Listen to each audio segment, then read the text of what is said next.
Tome Topple is just around the corner, so let's analyze my tome shelf, shall we?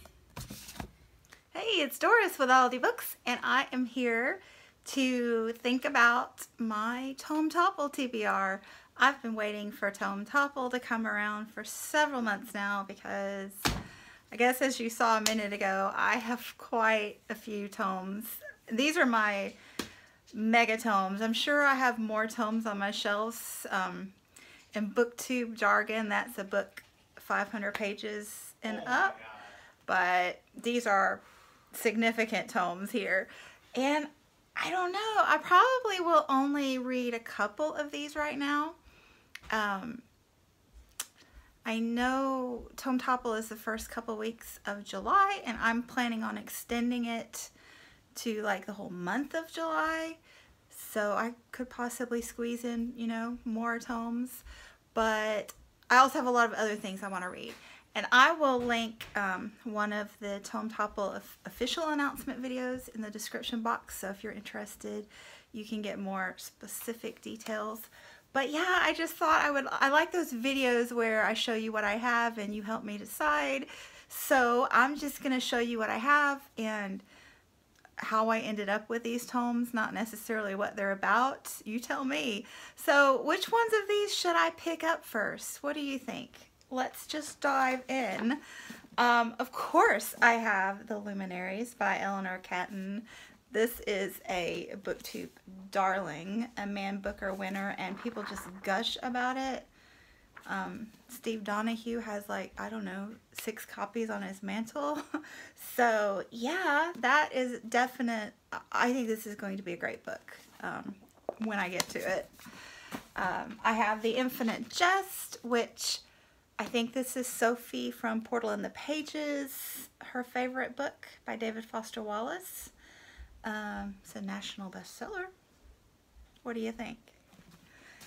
The Nyx by Nathan Hill. To be quite honest, the reason I have this is because it was a buzzed book when I very first got on BookTube. So, you know, I was in that snap up the books that are popular mood at the time. And I actually snapped it up off of Book Outlet. I was like, oh, that one's supposed to be good, and I bought it. So there you go. I have The Bone Clocks by David Mitchell. I don't know as much about him. I don't see him much on BookTube, honestly, but this one was, it was a day when I just, unfortunately, I just wanted to buy something. So I went in Books A Million with the purpose of buying something off the clearance shelf, and this is the one I ended up with. Thank goodness I only ended up with one. I did limit myself to one. There were about 7 to pick from, but I was good and only got the one, and it's a very pretty cover, so there's that for it. I have Annie Proulx's Bark Skins. This one I got last year when it was shortlisted for, or longlisted for the Bailey's Prize for Women. And this is the one that I didn't get to because it was so big. I tended to go for the shorter ones first, and I read a ton, but I just didn't make it to this one, and I do want to. And then I have a couple Wally Lambs. I Know This Much Is True, and The Hour I First Believed. I know that Denise Cooper loves Wally Lamb, so I'm excited to try one of these. I just don't know which one or when. I have Hild by Nicola Griffith. This is early Middle Ages, and I think Mel from Mel's Bookland Adventures had recommended this one, and another book outlet, Snatch Up. And this one isn't as tomey as the rest because while it is over 500 pages, it's just over 500, and it's a fantasy which reads so fast, and I think it might even be YA fantasy. I'm not sure of that. So this one is going to read a lot faster than the other tomes, so it's a definite possibility if I'm just squeezing in an extra. Then I have Ken Follett, The Pillars of the Earth. This one is set in 1100s. 11, that's not a word, I'm sure. Anyway, yeah. This is building a cathedral, and I think this is interesting. I just found this as I was flipping through it just now. I bought this at the used bookstore for like $1, and it came with a photo inside, and you know, nature's cathedral, right? How cool is that? I'm sure the person who put it in there thought that too. And lastly, I have Michelle Faber's The Crimson Petal and the White. This is the one about the prostitute in Victorian England, I believe.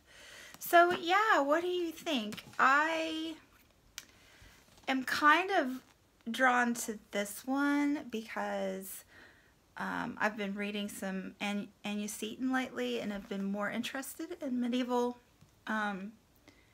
Europe more so than ever before. I used to think it was quite boring. Or even Hild, I could squeeze that one in. So I'd probably not want to read, ooh, these are so heavy to pick up two at a time. I probably wouldn't want to read both of these at the same time, but one of them. Definitely I'm still in the Women's Prize for Fiction mood since I just finished that. And I actually think that I have one or two from this year still left to read.